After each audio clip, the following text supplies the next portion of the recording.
How would I define the church? Church isn't a way that people live. It's just like a weekly reunion type thing.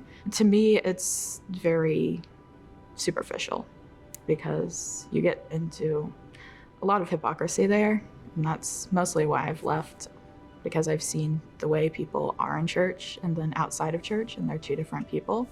Wherever like a group of believers meet and like worship or study or do something like that. I personally define the church as the body, people. I'm the church, you're the church, people are the church. The church is not just a place, it's a people. And it feels as if too often people get caught up with it's a place and they don't realize you can have that relationship with other people outside of a building. In reality, it's just people getting together over a common faith. I think the church is a collection of people who seek fellowship with others with similar beliefs. I'm Charlie Martz, and I'm 18. And I'm Caleb Takanaka, and I'm 19. My name is Natalie Kirby, and I am 21 years old. My name is William.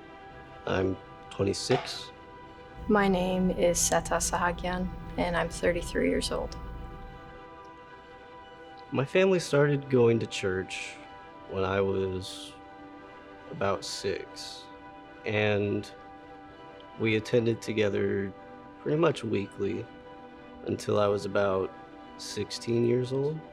From that point, I started to go on my own for a little while, but eventually stopped going when I was about 20 years old. All the way until I was probably like 12. And then my parents kind of started their own church at their house. And then I kind of got into youth group and would go to youth group. And so a long time. Then I went to ministry school and was a part of the church through the school. And then I paused after that. I guess since like before I was born, I was in the church. My mom was leading worship, my dad was running sound, preaching, all that. And I went like every single Sunday, every single Saturday, every single Wednesday, up until I started college, I think. And then I sort of like fell out of it because it was a convenient excuse. Like, oh, I have homework I need to do on Sunday, that kind of thing. I attended church around all the way up until I was about 18, so 18 years, yeah. I probably don't go that often anymore just because it was such a forced thing when I was younger that I didn't have a choice, so it's not something I ever wanted to do and decided to do. So now that I get to decide on my own, I don't feel like it's something I want to do as much, and so now I just choose not to. The reason I continued to go to church was because I valued that fellowship with other people. Even though as a kid, I always had a hard time convincing myself that I believed, I continued going because I valued that fellowship. Whenever my family left the church, it made it that much harder for me to continue because I realized that there were issues within that fellowship. Well, being queer in the church fucking sucks. It's especially hard, for me at least, because my dad's a pastor, and our church is extremely conservative. I remember it was June of 2019. It was right at the beginning of my college journey. And as most people know, June is Pride Month. I remember them taking up a special offering to donate to an organization that essentially does conversion therapy. And I remember sitting there and I was like, okay. And I just picked up my stuff and walked out and drove home. And I haven't been back since. Point me to one single verse in the Bible where Jesus was like, hey, you can hate those people because they're not like you. That didn't happen. Stop it. Literally stop it. When pastors are addressing the church and they will say things like, hey, we're raising money for missions and we want 10 men to go. That's sexist bullshit.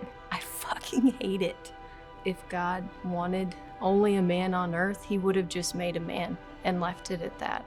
But there's two of us for a reason, male and female. And so to kind of cut that out of like a church ministry opportunity, I'm like, ooh, I do not want to be a part of this. I did a lot that I wasn't proud of, and then I got really attacked. Not attacked, I'm sure that my pastor meant the best, but to me it really felt as if he was just pressuring me to do the way that he said was best. Which it was. I was just wanting to live my own life. And so I was like drinking with people, I was smoking with people. I wasn't doing it a whole lot, but it was enough that my pastor was like, you need to stop. I did, but there's just something about that where I didn't have my own control of my own life. And also the fact that my parents, they kind of forced me to go to church. So when I fought back against them, I wouldn't go. And when they stopped trying to force me to go, and when I stopped going, it was like, oh wait, I can do something.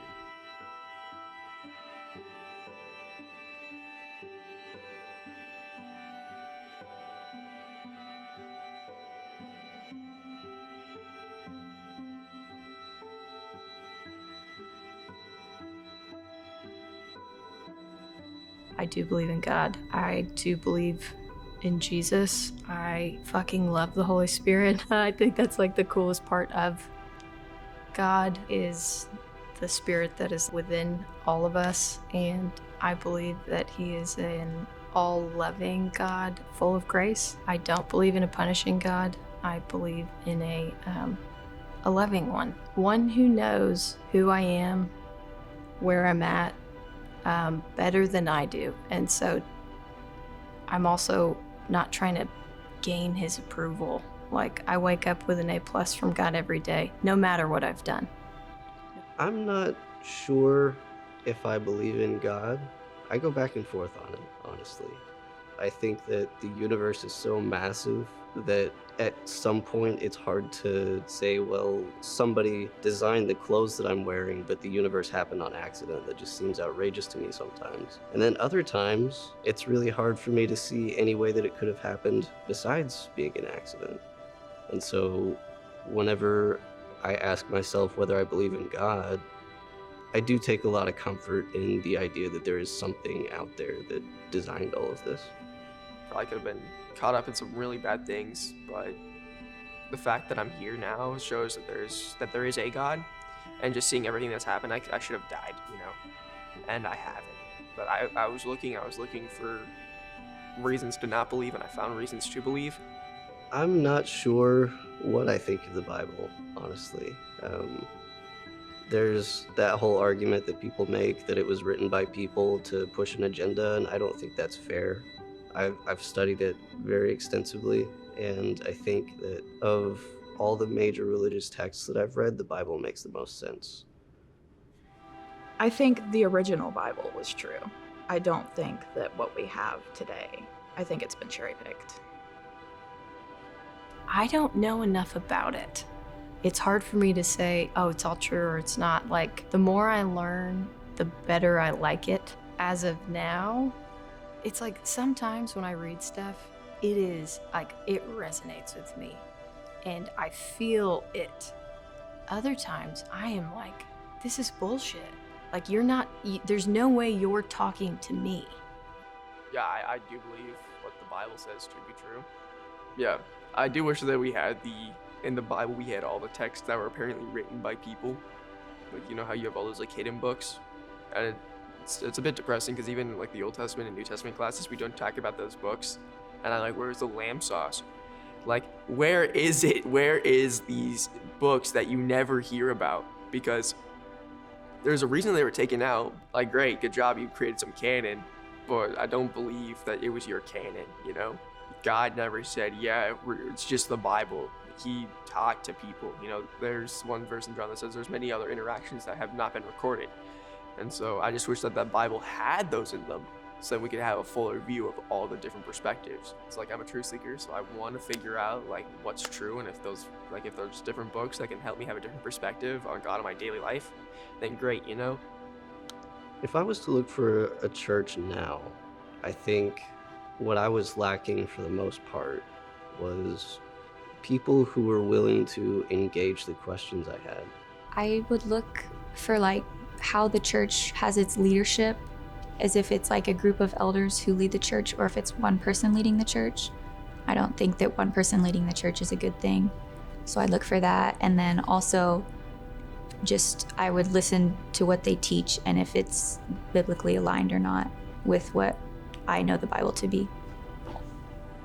People who are genuine and not fake and putting on this masquerade that, oh, this is my perfect life, this is my perfect family, here's my perfect faith for this perfect God. Like that's really just what I look for in any kind of community, religious, friendships, whatever. I just want people who are genuine.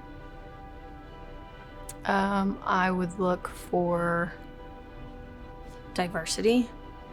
Not all white people singing on stage.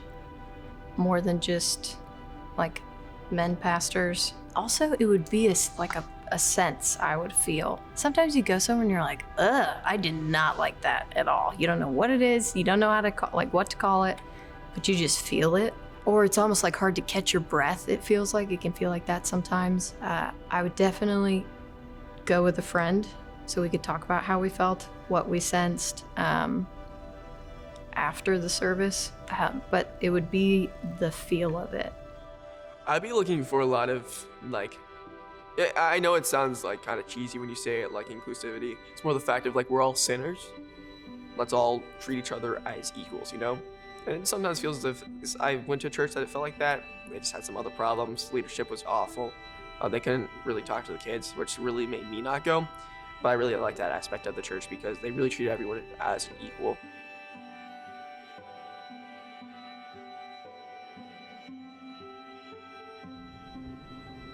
Christians are just exhausting.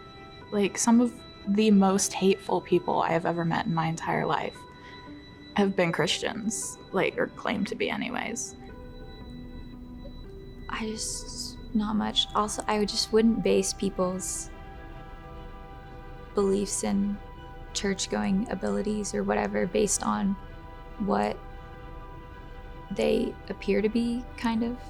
I guess. I just think a lot of people do that and they probably shouldn't. Don't judge me because I just don't go to church. My relationship can be more than church. And honestly, the church is corrupt enough that I don't want to go back there knowing that there's a bunch of crap I'm not seeing. I like the truth. And if something's not being truthful, someone or something, I'm not going to go. I have been asked that, like, why don't you go to church anymore? And I usually say, because church is religious and I'm spiritual. And it's not a one-up. It's like, I don't like religion at all. I hate it. Right now, it's just really hard to want to have anything to do with God or the church or anything because of the people who surround it. It's like, God may have open arms, but his people don't. And until that changes, I don't think I'll ever go back.